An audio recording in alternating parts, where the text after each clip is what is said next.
Olá, sejam muito bem-vindas e bem-vindos ao último episódio extra do nosso programa de rádio O Espírito do Evangelho. Aqui é Antônio Campos.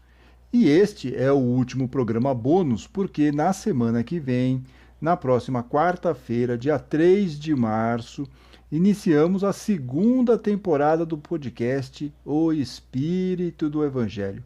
Segunda temporada que chega com novidades. No próximo programa vocês ficarão sabendo.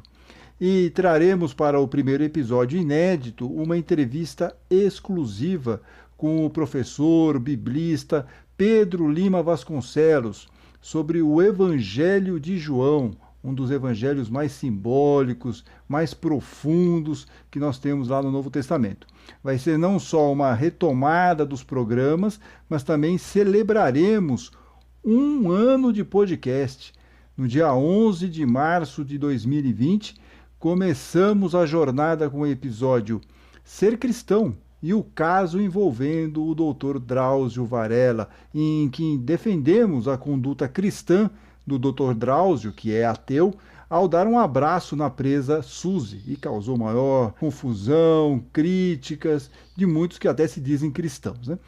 Bom, de lá para cá foram 41 episódios inéditos. Lançamos também um canal no YouTube, e lá no canal do YouTube incluímos aulas sobre o Espiritismo e o Evangelho e exposições evangélicas também semanais, toda sexta-feira.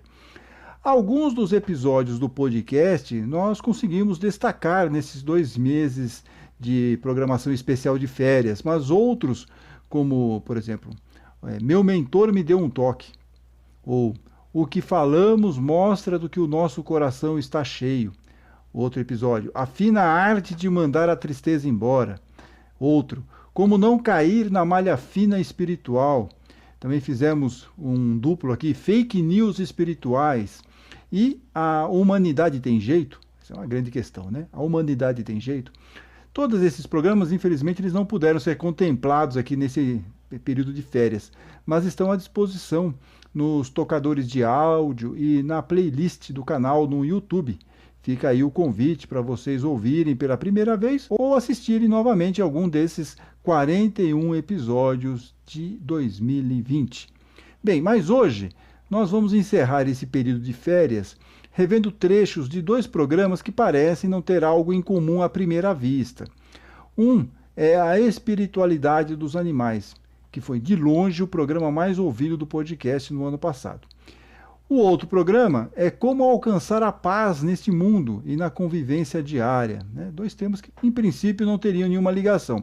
Mas a união desses 2 temas mostra que precisamos buscar a paz não só entre nós, seres humanos, mas também a paz na convivência harmoniosa, não apenas com os nossos animais de estimação, mas, sobretudo, com o meio ambiente. Só assim conseguiremos que um dia a Terra passe de um planeta de provas e expiações para um de regeneração.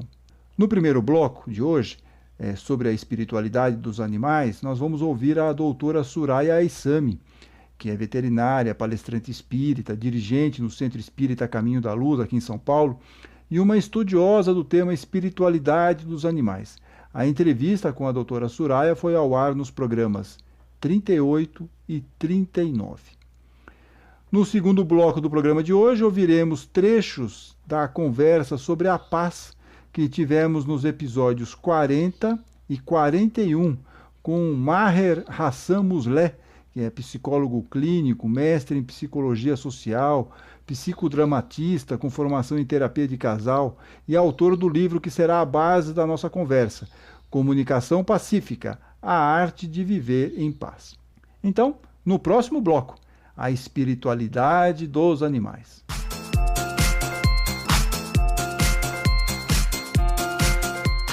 Doutora Suraya Aissami, antes de entrarmos na questão das almas dos animais, conte um pouco como a questão da espiritualidade dos bichinhos entrou em sua vida. Então, Antônio, eu, assim, desde sempre, né, eu venho de uma família onde todos, assim, a gente sempre recolheu animal, sempre teve animal em casa, cão, gato, a gente sempre amou muito. Então, desde criança, isso para mim sempre foi, né? Quando me perguntavam o que eu queria ser, eu sempre dizia, eu quero ser veterinária, né? Então, sempre veio isso para mim muito forte. Então, eu nunca vi a minha vida sem bicho, né? Então, para mim, sempre eles estiveram comigo, estiveram com a família e tal. Então, esse afeto, esse laço, sempre foi muito forte, muito apertado. Quando eu comecei a estudar veterinária, eu comecei a entrar em contato com muitas questões que me deixavam um tanto desconfortável, preocupada, querendo respostas e tal. Eu via, por exemplo, a questão do sofrimento dos animais, eu via a questão dos abates, enfim, várias coisas me chamavam a atenção para entender, né, para buscar respostas, melhor dizendo. E eu encontrei na doutrina espírita as respostas que me trouxeram à luz da razão, o entendimento para as minhas mais, assim, as minhas inquietações, né? Então, foi a partir daí. Me ajudou muito no meu exercício profissional, desde a clínica veterinária, enfim, em todos os momentos, este olhar, né, deste ser que como a gente caminha e progride, eu encontrei as respostas que eu precisava. Então, foi por aí que tudo começou. Agora, doutora, pela essa sua experiência, assim, é possível a gente explicar, do ponto de vista espiritual, essa ligação forte entre o ser humano e os animais de estimação, em particular, né? Quer dizer, eu sei que muitas vezes a gente tem essa questão do animal como um ajudante, mas tem um afeto aí, uma questão que quase é espiritual mesmo, da ligação do dono com o seu bichinho. Dá para explicar isso? O que você imagina que possa ter essa ligação? Por que acontece essa ligação? Então, Antônio, se a gente for pensar da domesticação, quando tudo isso começou, né? Tem relatos, você vê lá, desde né, sabe, cavernas com desenhos rupestres, já tinha bichinhos lá desenhados. Então, até mais de 15 mil anos, os homens, os cães especialmente, começaram a chegar perto dos homens. Então, a princípio, podiam até outros animais, como cavalos, bois, etc., como utilitários, mas a partir de um certo momento, especialmente cães e gatos, começaram a ter um contato mais estreito com o ser humano, né? E como diz o Chico, né? O Chico tem uma frase bem legal, ele fala que Deus colocou o homem, né? O homem está na natureza como tutor, né, para auxiliar o progresso dos animais. E ele chama, né, dos nossos irmãos mais novos. Né? Então, ele não diz nem que é inferior, nem diz que é menor, não. Ele diz que são os nossos irmãos mais novos. Ou seja, o papel do homem é proteger, é dar segurança, é auxiliar nessa caminhada, porque a jornada do animal, né, do cão, do gato ou qualquer outro, depende de uma sociedade civilizada, né? Quanto mais civilizados a gente for, mais eles vão viver bem em segurança e em proteção. E este afeto, aí a gente parte para a questão emocional. Eu tenho, na minha experiência, por exemplo, eu já tive clientes que tinham relações assim difíceis de contato com outro ser humano, mas que na presença do pet, do cão ou do gato, a pessoa se transformava. Ela conseguia trocar este afeto com os animais, mas não conseguia essa reciprocidade ou não se sentia acolhida, talvez, por uma limitação dela, por um outro humano.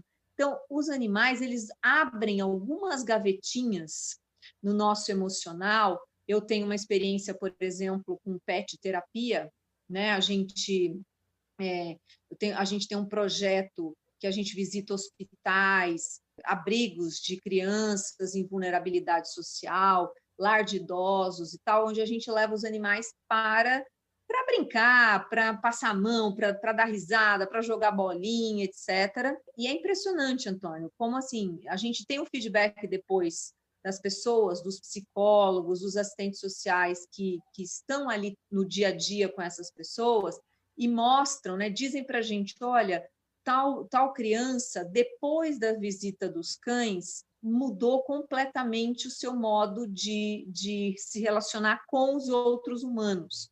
Então, veja, a relação, tudo que está na criação de Deus é para que a gente possa se conectar e que a gente possa trocar afeto. E aí, o progresso que a gente proporciona para os cães, para os gatos, especialmente, porque estão mais pertinho da gente, eles também nos dão, em contrapartida, o exercício do amor, da afeição, do respeito, da disciplina, né? Então, a gente veja, uma criança que cresce com um cão ou um gato, muitas vezes vai conseguir ali na frente, vai exercitar a disciplina, vai exercitar o respeito, o afeto, as perdas, não é? Porque um animal parte em algum momento e aquela criança vai ter que entender que a morte, por exemplo, lidar com essa perda, enfim.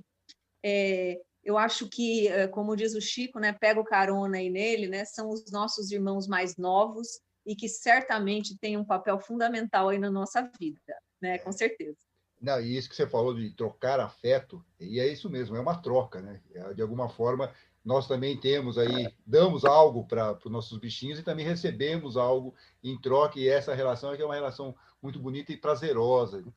E aí a primeira, na verdade, e a primeira questão, então, vamos lá. Os animais têm alma ou um espírito encarnado? O que o espiritismo nos fala sobre isso? Já vamos começar agora, já vamos para o assunto.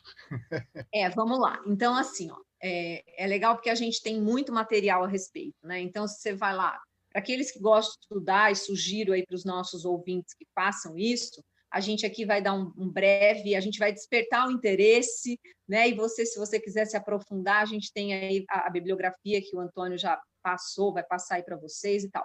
Então, se você vai lá no Livro dos Espíritos, a gente realmente tem uma pergunta que diz assim: pois a 597, pois se os animais têm uma inteligência que lhes dá uma certa liberdade de ação, há neles um princípio independente da matéria? E a resposta é bem simples: sim, e que sobrevive ao corpo. Ou seja, existe uma alma, né?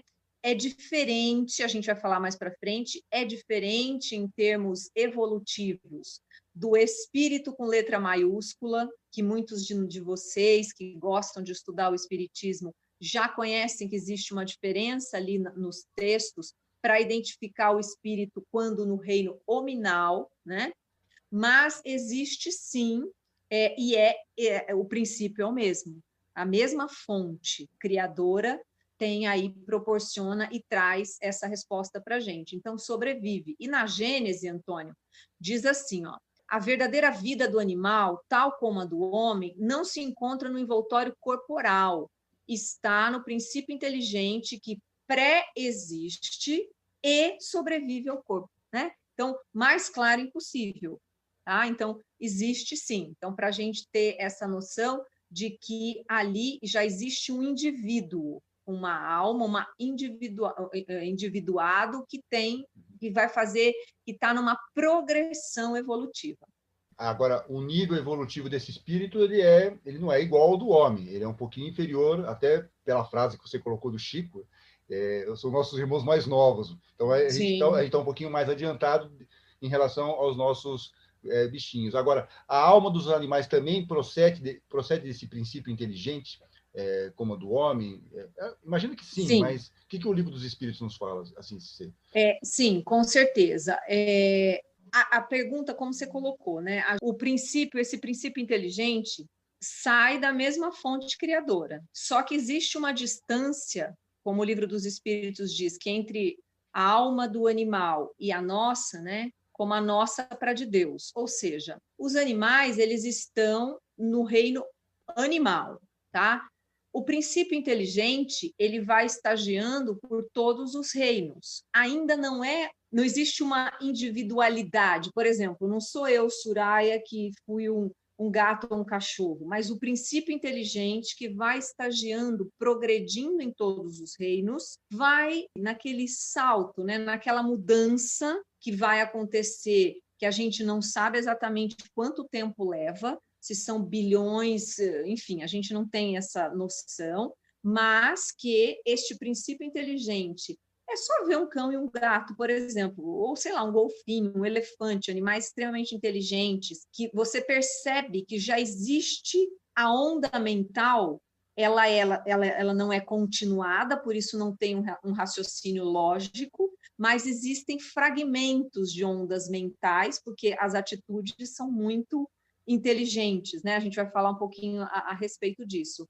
Então, este princípio é o mesmo. O princípio inteligência é do progresso. Então, o reino hominal, para estarmos aqui hoje, quando começa assim a curva ascendente do espírito, né, essa evolução onde a gente já conhece, começa a conhecer o bem e o mal, quando a gente já tem a consciência de Deus, a consciência de nós mesmos, quando a gente já tem isso, a gente já está neste reino nominal. Mas já passamos, né? Este princípio já passou pelos outros reinos. Então, parte da mesma fonte, né? E essa fonte é Deus. E aí você já está respondendo um pouco aqui a primeira questão que eu tinha selecionado dos ouvintes. Fizemos lá, convidamos os ouvintes do podcast, o Espírito do Evangelho, lá pelo WhatsApp do Espírito do Evangelho, para quem tivesse interesse em enviar perguntas.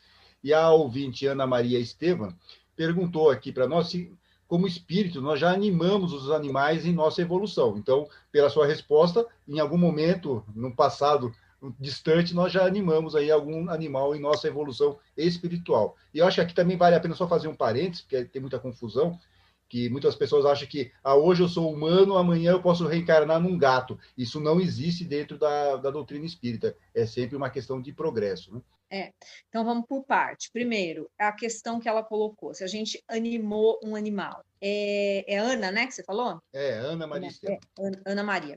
Então, assim, não de forma a termos memória disso. Não era eu, Soraya, que vivi como um gato. Não é isso, tá? Então, a gente não existe esta memória. A memória das encarnações só começa a acontecer, né? E segundo o que a gente entende, a partir do reino nominal, onde existe uma ascensão, né, rumo a essa perfectibilidade que a gente vê, tanto que a gente vê na filosofia espírita, mas não é, por exemplo, a gente está no reino vegetal.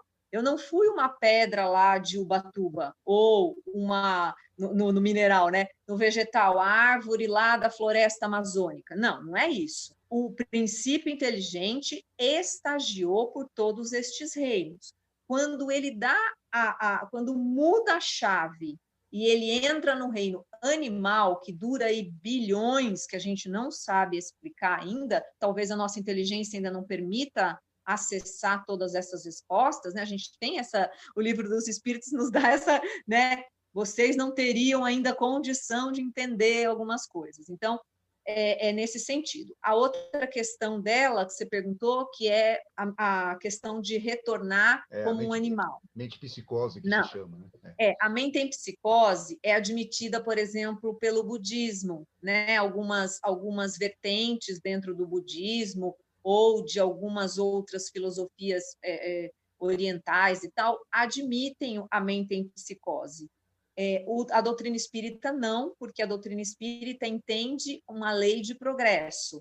Então, a complexidade deste princípio inteligente, quando ele adquire o raciocínio lógico, a inteligência, a condição de escolha, a condição de entendimento do pai, enfim, e de si mesmo, a doutrina espírita entende que não seria nem necessário e nem possível um retrocesso. Não, digo aqui, né, não que eu queira dizer que, para mim, tudo na natureza, tudo que foi criado por Deus tem a sua grandeza e o seu valor. Não é que a gente está dizendo aqui, nós somos os maravilhosos e tal. Não. Mas que o homem, né, quando o espírito com letra maiúscula já adentra o reino nominal, ele já tem outros deveres, outros desafios, e não teria necessidade de retornar para um desafio mais instintivo, como é o animal, tá? Então, por essa lógica, a gente, na doutrina espírita, não entendemos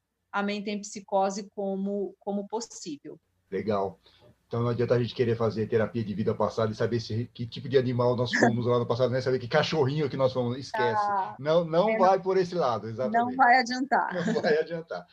Ouvimos um trecho da entrevista com a doutora Suraya Aissami, que é veterinária, palestrante espírita, dirigente no Centro Espírita Caminho da Luz aqui em São Paulo e uma estudiosa do tema espiritualidade dos animais.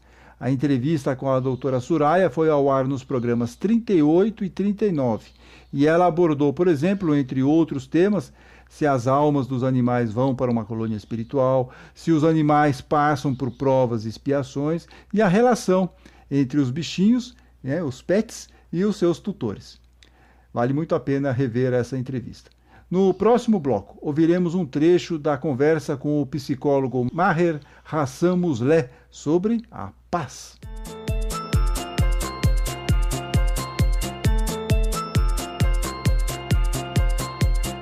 No começo do seu livro, você menciona uma paz possível.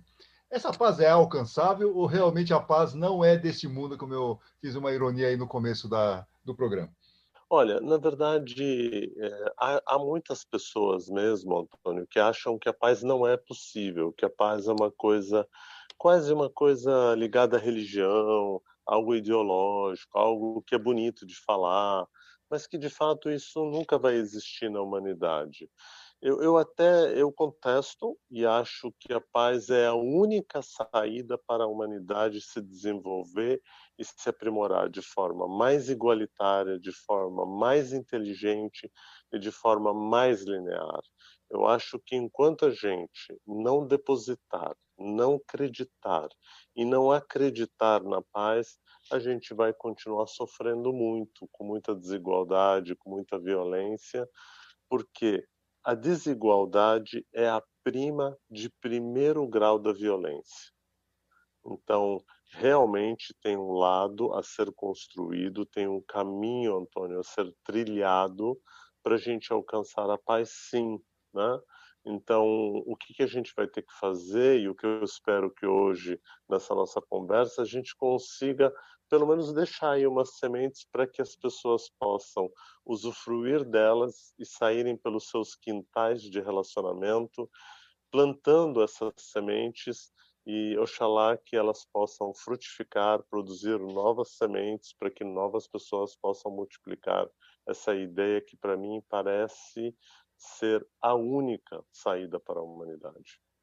E uma das sementes que você fala, talvez a semente mais importante nessa busca pela paz, seja a ideia da comunicação. A maneira como você se expressa, como você fala. Como que isso funciona? Por que a comunicação está tão envolvida aí com a questão da paz, Maher? Porque na verdade, a gente é muito educado para poder... Na verdade, a gente é educado para competir, a gente é educado para falar o que pensa, mas a gente não é educado para ouvir. Então, a comunicação, ao contrário do que a gente pensa, que comunicar é falar, o comunicar, Antônio, começa pela sabedoria de ouvir e ouvir sem julgamento, e ouvir sem avaliação, e ouvir sem interpretação. Quer dizer, a gente é muito treinado para dizer, Antônio, eu vou dizer o que eu penso, o que eu acho isso mesmo, vou falar o que eu quero, mas a gente não é treinado para dizer assim, qual é o pedido do Antônio? O que o Antônio exatamente quer me dizer? O que eu gostaria de comunicar ao Antônio e como é que eu faço isso de forma assertiva para que ele possa compreender exatamente qual é o meu pedido? E por via de regra a gente age dizendo assim, o Antônio não entende mesmo, não adianta falar com ele porque ele é assim mesmo. Isto é um modelo de violência que tipifica as pessoas, que qualifica as pessoas e não permite essa abertura do diálogo e essa abertura da comunicação pacífica.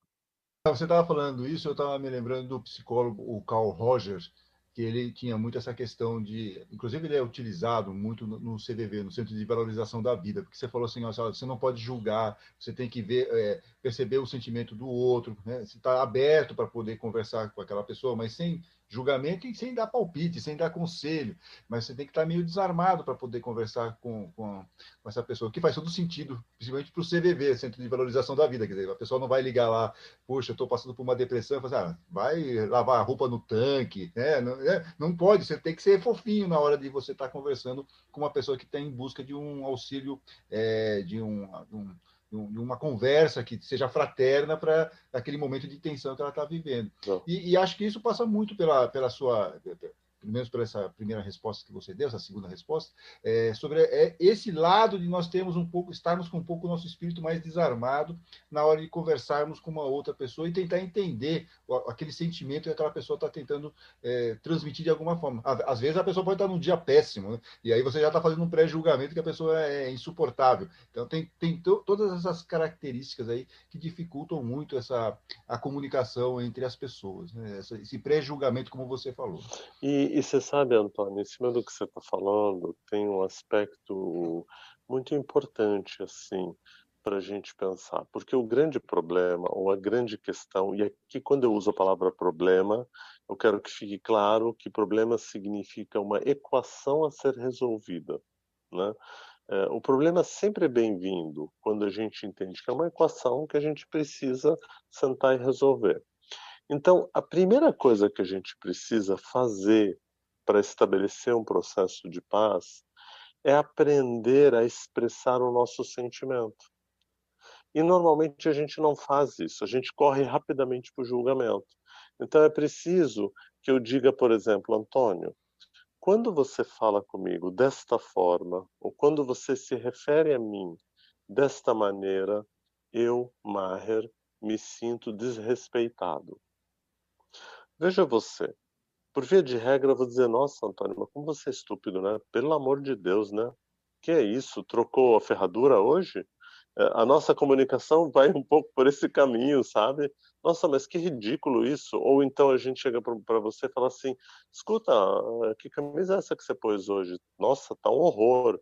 Ou, por exemplo, no teu caso e no meu, a gente vira um pro outro e fala assim, nossa, mas teu cabelo tá ridículo hoje, hein? Tá horroroso. O que você fez hoje no cabelo? Né? E é engraçado que, por exemplo, você coloca essa camisa. Olha como é diferente. E não deixa de ser honesto. Antônio, eu prefiro você com uma camisa branca. Quando você coloca o azul, a mim não é tão agradável. Aí, o comum da violência é você dizer assim, bom, o problema é seu, né? Eu não perguntei sua opinião, é assim que a gente faz. Mas o que a gente recomenda é você dizer, Maher, eu entendo que você prefere a branca e fico grato de você estar me dizendo isso. Entretanto, para mim, a azul me representa profundamente, eu fico feliz com ela. Ou seja, a gente estabelece uma relação onde eu sou honesto com você, você é honesto comigo, a gente não precisa concordar, porque há muita gente que acha que a paz é um lugar em que todo mundo tem que achar lindo. Tudo é lindo, entende? O cabelo do Antônio é lindo, o cabelo do Maher é lindo, a camisa é lindo, o Caetano é lindo, o Gil é lindo. Não precisa ser lindo. A gente pode discordar frontalmente, inclusive. Você pode ser de extrema direita, você pode ser de extrema esquerda, não tem problema. Você pode ser alto, você pode ser magro, você pode ser baixo, você pode ser corintiano, você pode ser palmeirense, você pode ser espírita, você pode ser maronita, você pode ser adventista. Não tem problema. Mas nada nos impede de termos uma paz respeitando os diferentes pontos de vista, mas expressando genuinamente e honestamente todos os nossos sentimentos. E aí, com certeza, a gente vai estabelecer um processo de comunicação que nos contempla, mesmo que discordemos um do outro. Isso, na prática, ele é um pouco mais complicado, principalmente porque, infelizmente, estamos numa cultura em que quem fala mais alto leva. Então, numa discussão, você quer se impor pela voz, pela forma mais ríspida de você tentar responder e acabar com aquele argumento, ou desqualificar o interlocutor de alguma maneira. Porque hoje, assim, já é uma cultura que já vem de muito tempo, mas se você olhar, por exemplo, os livros que tem por exemplo, de gestão, então é a arte da guerra para vencer nos negócios. Então você estimula de alguma maneira, a sociedade de alguma forma estimula que quem tem um jeito mais agressivo leva. Então aí a cultura da paz, esse jeito que você está falando que exige um pouco mais de trabalho, exige um controle emocional, fica sempre relegado a um segundo plano, ou terceiro plano, ou a plano algum. É um desafio isso mesmo, né? Mas veja você, esse processo de arte da guerra, esse processo de que eu preciso te eliminar para poder prosperar, ele não é sustentável. A humanidade há milênios vem fazendo isso. Nós estamos em cruzadas há muitos e muitos séculos, né? A humanidade vem guerreando nesse processo, né? De eu preciso eliminar o Antônio e outra. Nessa entrevista eu preciso ganhar de você. Eu tenho que ser melhor que você na entrevista. E veja você, e aí a gente esqueceu de que primeiro que não somos seres comparáveis. Isso é um grande erro que se faz. Então, quando a gente vira e fala assim, cara bom mesmo é o Hamilton é o melhor. E aí, por que a gente classifica o Hamilton como melhor? Porque ele é portador de 7 títulos mundiais, né, na Fórmula 1, né, e aí a gente não permite, por exemplo, uma valorização do Rubens Barrichello, que é um piloto que ficou por 24 anos na Fórmula 1, amado por todos, respeitado por todos, e que fez um trabalho brilhante, mas que na classificação violenta da humanidade o que vale é o título. Quer dizer, veja você, o título só é possível para um. E normalmente um grid tem 20 pessoas. É impossível que os 20 cheguem em primeiro. No entanto, ao classificar o primeiro como melhor, e tem uma circunstância gigante, e talvez ele seja mesmo o melhor para chegar em primeiro, eu desprezo os outros 19 porque eles não são exatamente como ele. Então, veja você, por exemplo, eu posso trabalhar com você, Antônio, e você ser o primeiro, mas você só é o primeiro porque eu também estou junto com você, porque se você disputar sozinho e não tiver os outros 19, você vai ser o primeiro sozinho, vai ficar entediado.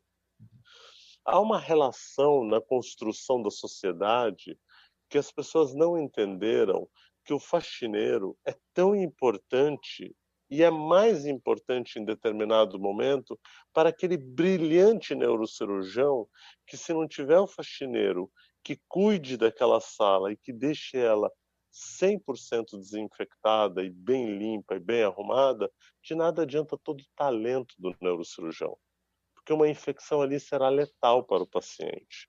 Quer dizer, quando a gente entender o sistema, entender que quem ganha é o coletivo, é a participação, é a colaboração, Antônio, com certeza a gente vai aprender a entender que cada um tem o seu talento, e sem sombra de dúvida, um é mais talentoso em determinada área.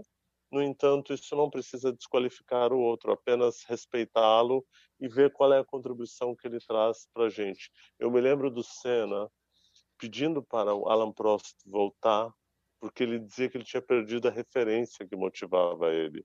Ou seja, teoricamente, um oponente era o que dava para ele motivação para ele poder competir, né? É evidente que os dois ali também entraram numa competição que muitas vezes foi nada sadia, nada saudável, porque tem esse sistema maluco de achar que só é bom o primeiro. Ao invés deles disputarem, talvez em alguns momentos, faltou até, tanto para um quanto para o outro, faltou em alguns momentos respeito, né? Tanto é que eles tiveram 2 histórias que um jogou o outro para fora, e a história conta isso. Porque esse é o treino que a gente tem. Tem que bater forte, tem que chegar chegando, tem que dar cotovelada no outro. Eu te pergunto uma coisa, Antônio, para quê? Sinceramente, para quê? Você está falando do caso de automobilismo, mas nós tivemos agora o exemplo recente de uma eleição em um certo país aí, que quem perdeu não quer reconhecer, porque é impossível ele ter perdido a eleição, e cria toda uma situação de agressividade, de negação, e vai até as últimas consequências, não admite.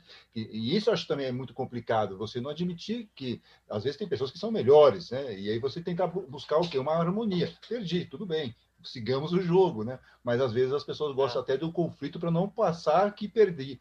Então ainda vai mais ainda naquela questão de, puxa, eu tenho que ser o macho alfa, eu tenho que vencer tudo, ninguém pode ser melhor do que eu. E aí começam então esses conflitos, essas situações mais violentas. Né?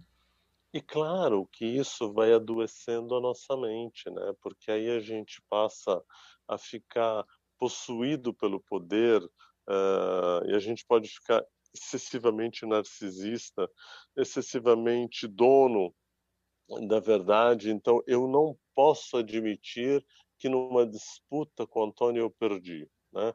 Então, o atual presidente dos Estados Unidos da América tem dificuldade mesmo de reconhecer que o oponente ganhou e que há uma escolha que fez com que o oponente ganhasse.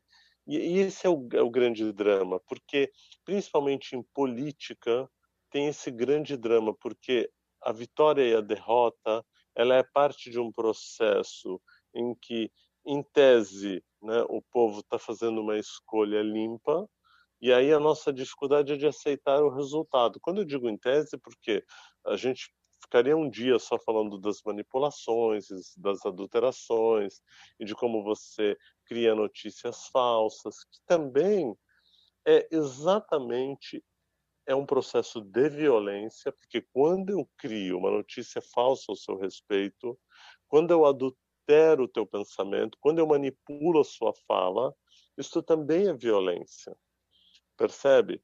Então, mas mesmo assim, ao invés da gente, por exemplo, eu costumo dizer o seguinte: eu torço pelo Brasil, eu nunca vou torcer contra o Brasil. Mesmo que o candidato, que teoricamente, na linha de pensamento, não me representa, é eleito, eu nunca vou torcer contra, eu vou torcer a favor.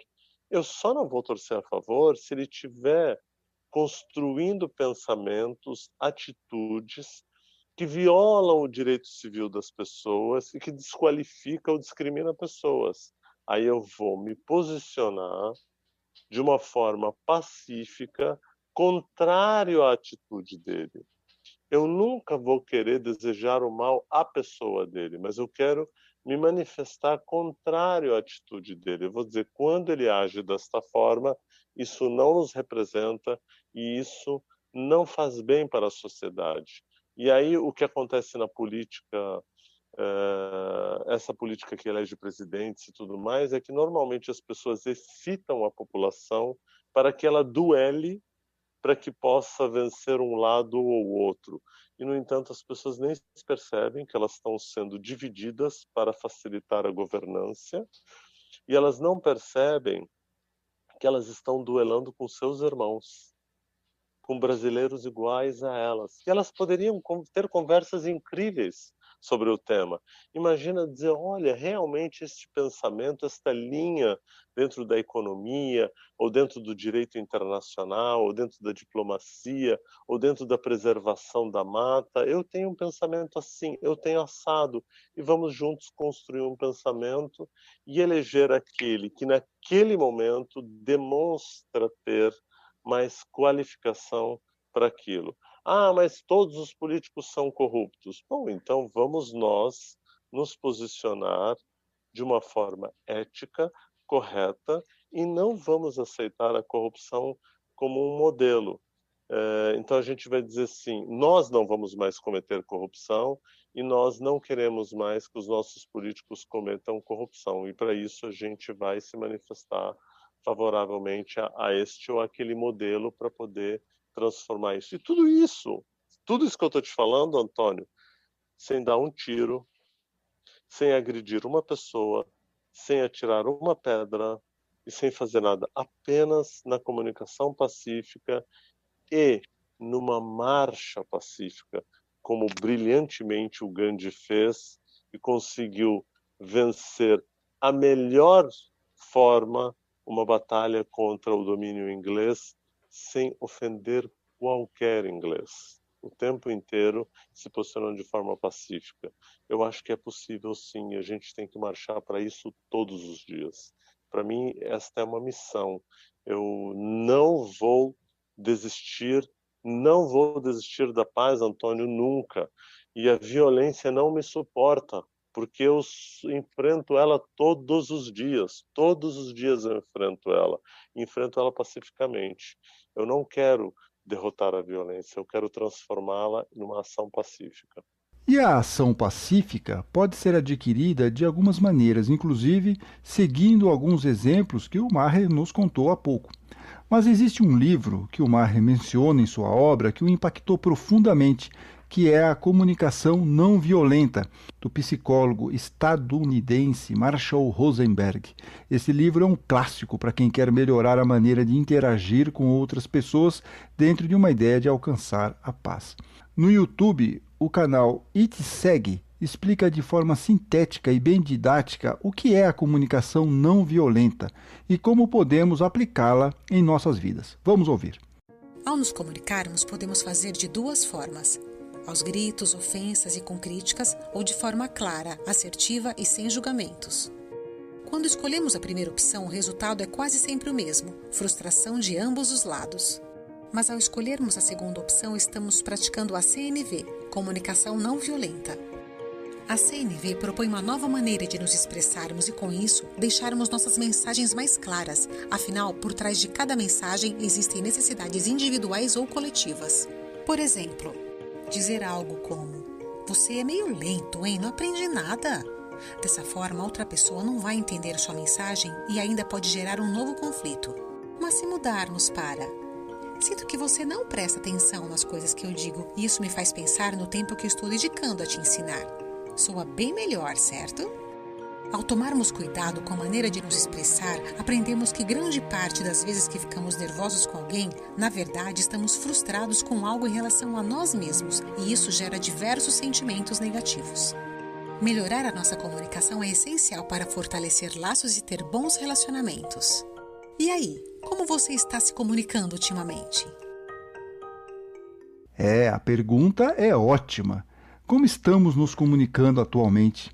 Este foi um trecho da entrevista com o psicólogo Maher Hassan Musleh e autor do livro que foi a base da nossa conversa, Comunicação Pacífica, a arte de viver em paz. Maher comentou também, nos episódios 40 e 41, como alcançar a paz em discussões sobre futebol e política, por exemplo, e também, vejam só, na convivência com adolescentes. Vale a pena, então, dar uma ouvidinha aí nos programas 40 e 41. Então, não esqueçam, semana que vem tem programa inédito, nova temporada, podcast O Espírito do Evangelho. E também traremos outras novidades. Até a próxima quarta-feira, dia 3 de março. Fiquem bem, fiquem com Deus.